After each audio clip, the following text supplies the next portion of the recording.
I guess I would say I'm a pretty adventurous person.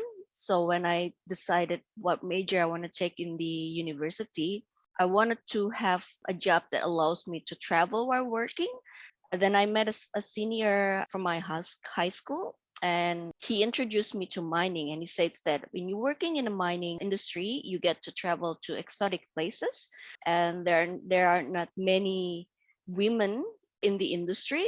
And it's also another advantages because people look after you more. So that's what he said when I was in high school. And because I didn't really know about mining at that time, I decided to take my chances. But even though it started from a misunderstanding, when I actually work in a mining environment, I've come to love the nature of working as a mining engineer. So it's sort of started unexpected, but I'd say that I wouldn't change it even if I have to choose again.